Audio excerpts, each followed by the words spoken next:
se ve una estabilidad financiera a nivel internacional que trae un poco de calma. De todas maneras, lo que hay que ver si lo sucedido en el día de ayer fue un hecho aislado o empieza a ser una tendencia, ¿no?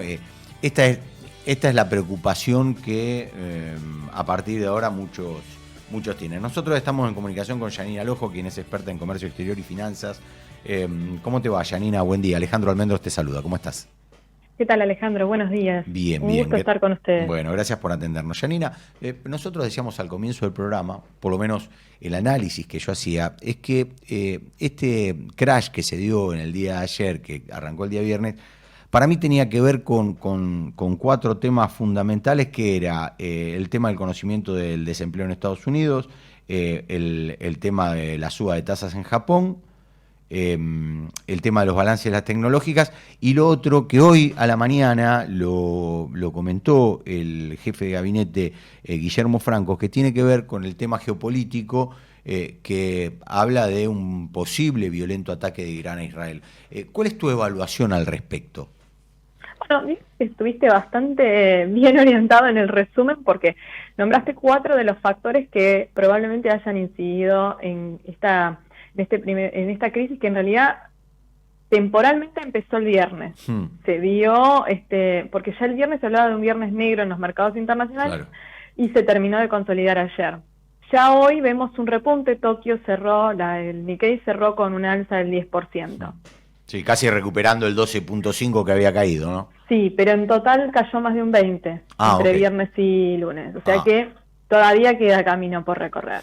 Tenés, como vos dijiste, el dato del desempleo, que se conoció que en julio la economía norteamericana generó menos empleo de lo cual se esperaba, o por lo menos se esperaba el mercado, y ahí tenés dos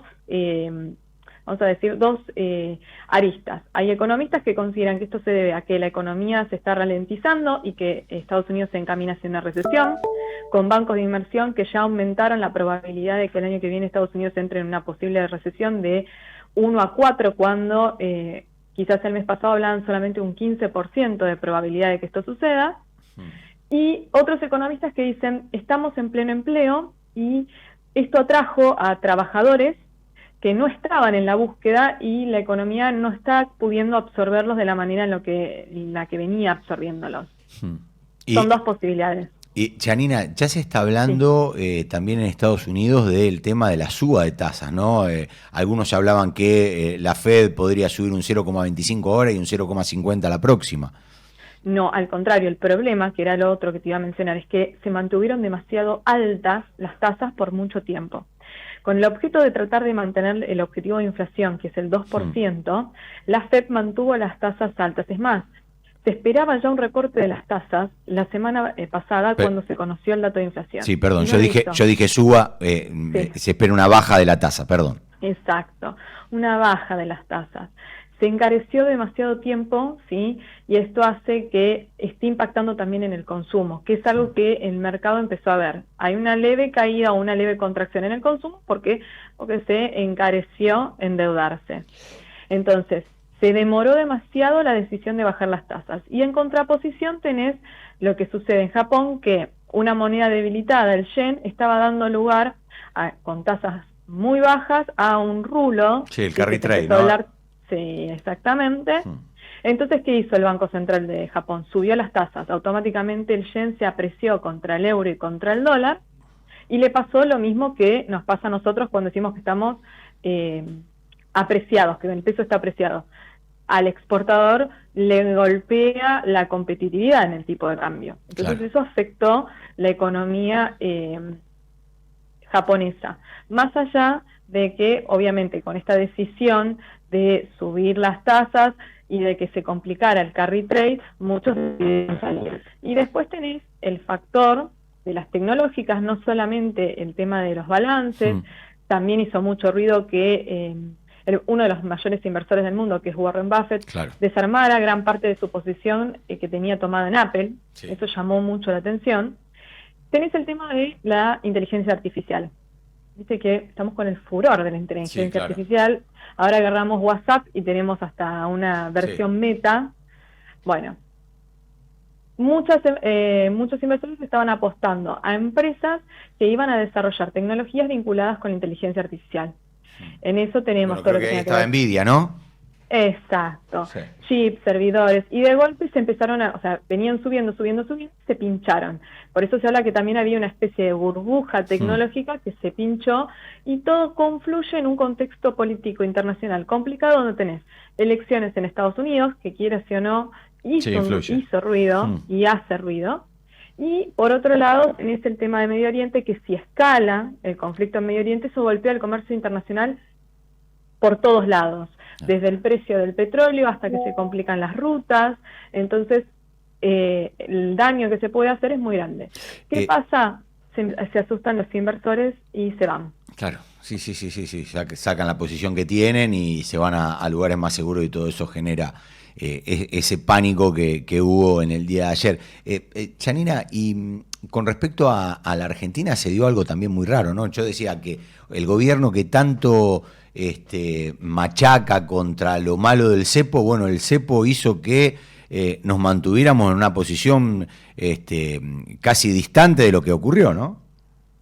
Sí, o sea, podemos decir que es el único lado positivo que le podemos encontrar al cepo. El cepo nos complica para importar, para exportar, para traer inversiones, pero en este contexto, que no haya libertad de movimiento de capitales, hizo que el impacto de manera local no fuera tan grande. Y bueno, los bonos y las acciones en los mercados extranjeros sufrieron como sufrió el resto. Sí. También la posición hoy de la Argentina, que no está saliendo a buscar activamente financiamiento, o por lo menos eso es lo que transmiten del gobierno, no están buscando financiamiento privado, hace que no se le complique tanto si en una semana le sube un poco el riesgo país, porque igualmente el objetivo del gobierno es bajar el riesgo país lo más posible para que de esa manera pueda volver a los mercados y poder obtener financiamiento. ¿Cómo estás viendo el tema del comercio ahora con todas las desregulaciones que está habiendo? Bueno, justamente recién había publicado hace un ratito un hilo y decía que no nos teníamos que olvidar de todo lo que vivíamos hace 8 meses atrás y cuánto se simplificó el comercio.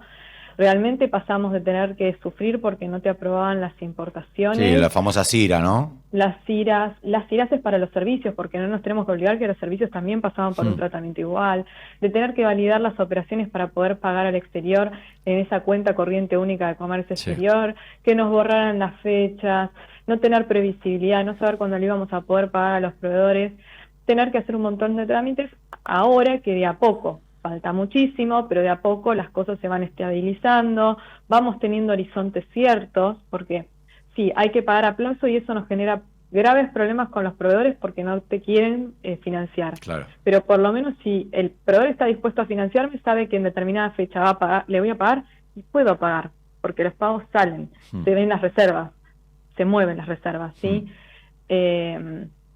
Después, bueno, un montón de trámites burocráticos que había que lo único que hacían era generar extra costos y que hoy ya no están o se simplificaron. La verdad que hay muchísimo por hacer, pero parece que está caminándose en la dirección adecuada. La noticia de hoy de que se eliminaran retenciones para lo que es el sector agropecuario. Sí, agropecuario, sí. La situación de los tamberos es muy complicada y que definitivamente les confirmen de que ya no van a tener más retenciones es una muy buena noticia, porque era una medida transitoria y ahora ya es definitiva. Hay un montón de cosas chiquititas que se van haciendo que si las miramos en un todo, suman y mucho. Queda todavía solucionar el problema de la deuda que se acumula el año pasado, queda todavía que se flexibilice más el tema de los pagos al exterior, queda también resolver el tema del tipo de cambio para los exportadores, que hoy es poco competitivo, pero también responde un tema de la MAT, pero hay cosas por trabajar. Pero yo siento que si comparo a esta conversación la teníamos en agosto del año pasado, estábamos al borde del abismo en cuanto a lo que era comercio exterior. Y hoy estamos levantando de la cabeza, de a poquito, pero vamos levantando la cabeza. Janina, te agradezco mucho esta comunicación con No la vimos venir. Que tengas un lindo día y bueno, gracias por el tiempo. No, muchísimas gracias a ustedes, un placer y buena semana. Igual para vos. Janina Lojo, experta en comercio exterior y finanzas.